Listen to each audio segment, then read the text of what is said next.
Assalamualaikum warahmatullahi wabarakatuh. Perkenalkan, nama saya Sintari. Saya dari kelas 01 TPLP 017 dengan NIM 241011400677.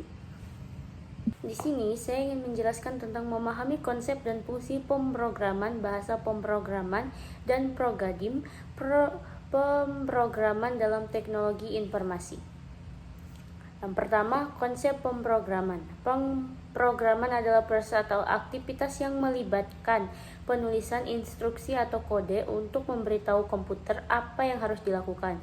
Dengan pemrograman, kita dapat membuat perangkat lunak atau aplikasi yang dapat memecahkan masalah, mengotomatisasi tugas, atau melakukan berbagai fungsi lainnya. Pada intinya, pemrograman melibatkan perumusan logika dan algoritma yang kemudian diterjemahkan ke dalam bahasa yang dapat dimengerti oleh komputer agar komputer dapat mengeksekusi instruksi tersebut.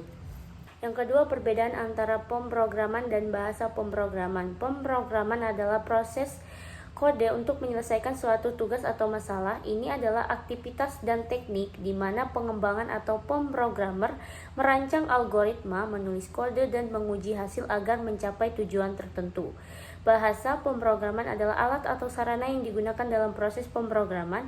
Bahasa pemrograman merupakan sekumpulan aturan dan sintaksis yang digunakan untuk menulis kode dan instruksi yang bisa dimengerti oleh komputer. Beberapa contoh bahasa pemrograman dalam Python, Java, C++, dan JavaScript. Jadi, pemrograman adalah aktivitasnya, sedangkan bahasa pemrograman adalah alatnya. Yang ketiga, jenis-jenis paradigma pemrograman. Paradigma pemrograman adalah gaya atau pendekatan dalam menulis dan mengatur kode. Berikut adalah beberapa paradigma utama dalam pemrograman.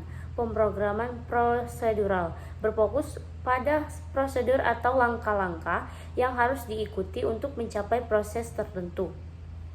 Pemrograman dibagi menjadi subrutin atau fungsi yang dipanggil secara berurutan.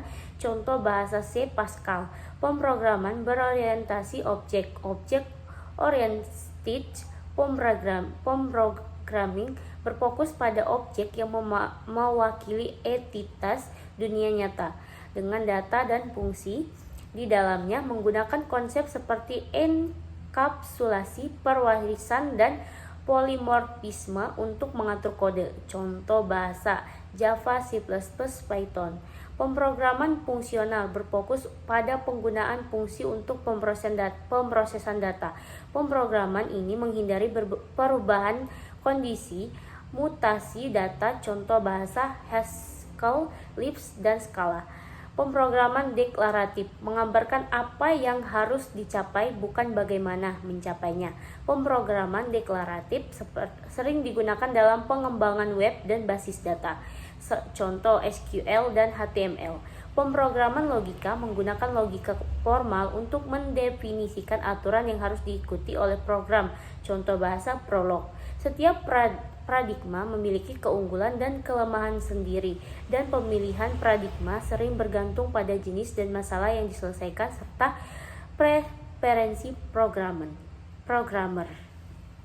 Sekian penjelasan dari saya akhiri. Wassalamualaikum warahmatullahi wabarakatuh.